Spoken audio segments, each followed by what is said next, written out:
So you are coming from Guinea Bissau, and you are a follower of the party and leader of the party of Amicar Cabral. What is today the situation of the party and what it stands for? The African Party of Independence of Guinea and Cape Verde, PAIGC, is a liberation party. It's a party that organizes the masses of the people. It's not just a small party. It's a party that started with the revolutionary intellectuals and the workers, but we have a very small, what they call working class. What we consider the peasants, the farmers also to be workers. So we went into the countryside to make sure we got the overwhelming majority of our people, to make sure you got people in every nook and corner of the country, and organize the people to use our culture as a weapon. And using our culture as a weapon to organize not just a movement or a front, but a party that has its own program, its own objective. The objective is not just to liberate or to get independence. In fact, we call it pre-independence, but to actually liberate the country, to make sure that the modes of production are in the hands of our people without any type of foreign domination or national domination.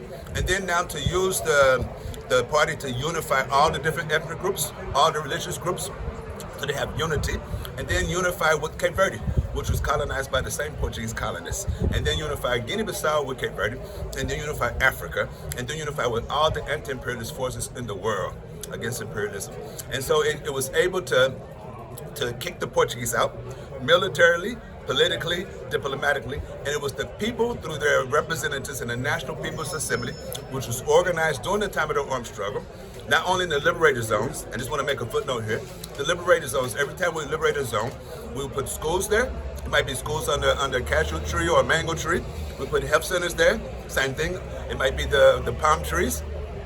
And then have our judicial system so the people themselves can bring about justice. And if you give them the opportunity to appeal the decisions to the sections, to the sectors on a national level, and our own international policy.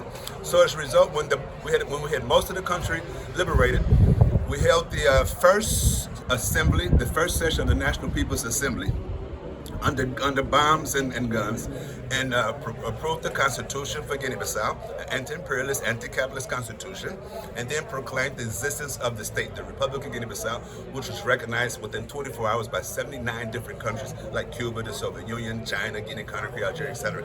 You speak of what time? What is the year you're speaking of? We proclaimed independence in 1973. And so it was in 1974 that the party also helped to stimulate a coup d'etat, a popular coup d'etat in Portugal. They call it the Coronation Revolution. So they brought that into fascism in Portugal. And then the new transitional regime met with the PAIGC to discuss how can we help them end the rest of the wars in Africa. And the response was, you have to recognize independence of Angola, Cape Verde, Saint Tomé, and Mozambique. And so eventually they did it. And now you recently got elected as the main party? Yes, we just had legislative elections in June of this year, on the 4th of June. Because in Guinea-Bissau, we have a system that's different than many parts of the world. It's different than Senegal or Nigeria, where they have presidential regimes. In Guinea-Bissau, we have a semi-presidential regime, or if you want, a parliamentary system, where the party that wins the most seats in the National People's Assembly, there are 102 seats, the party that wins the majority is the one that forms the government, because it has to prove that the program of the government, the budget of the state will be passed by those deputies, the representatives of the people. And your party is now the majority, so it forms the government. Exactly. What is the problem with that, or what is the situation with the presidency? The problem that we have is because it's a revolutionary party. It's a party that helps with not only the independence of the countries I mentioned in Africa, but it also helps with Palestine. It also help with the Friendland and Timor-Leste. It's association. It's a close alliance with Cuba, the Soviet Union, the People's Democratic, the revolutionary countries in the world. They were always under constant attack by imperialism, specifically French imperialism. But when I say specifically imperialism, it's imperialism because the U.S. is there, England is there, West Germany is all of them. So they do their best to use the traitors to destabilize the country. And as a result, in 1980, they brought about a coup d'etat. They tried to wipe out the PIC, but it was too strong. So it managed to navigate with that. And so we came into semi-power. And then finally there was a war that broke out in 1998, 1999. So in the elections of 99, 2000, we lost. The people punished us. But in 2004, the people were hungry for us again. We kept on organizing. So we came back to relative power. We had 45 out of 102 seats. But we formed the government. But in 2005, they brought the traitor back. They used the French neocolonialists in Guinea Conakry, who did the coup d'etat against the Parti Sékou Touré, the PDGRD, the party, this army colonel named Lathna Conte. They're the ones who did the coup against the PDG, which is like the twin party of the PAIGC. So they brought back another traitor. That was out 2005. They ripped off the elections. They imposed him on us, and he sacked our government in 2005. But by 2008, the people were so hungry, the people embraced the revolution and gave us an overwhelming majority. 200 out of 102 seats, we got 68. And so we were moving again now in 2012 and did another coup. This coup was particularly a coup of ECOWAS, the Economic Community of West African States, which is controlled by French colonialism. Of course, with the strong influence of U.S. Yankee imperialism and the British imperialism, etc. And what is the next step? What is the next big struggle you have ahead, and what is the challenge you have in this struggle? Okay, I just want to say two things about 2012. When they did this coup, nobody supported them. But in fact, the workers did a strike for more than a month. The students, everybody did a strike for more than a month. We created what we call the Frenigo, the National Front Against the Coup d'etat. In Portuguese, you call it GOPI. And so by 2000, the coup was in April the 12th, 2012. By 2014, we crushed them into having elections again. And then we won 57 out of 102 seats. So we began to move again and again, but we had a traitor president who sacked our government in 2005. We got back in, he sacked it again in 2016. So we had to keep on working, keep on marching, swallowing the tear gas from Israel that the traitors brought with them, the Zionist gas. And so that's why with the elections of 2000 and this year, it was a big shock to imperialism, because they thought they had every detail covered.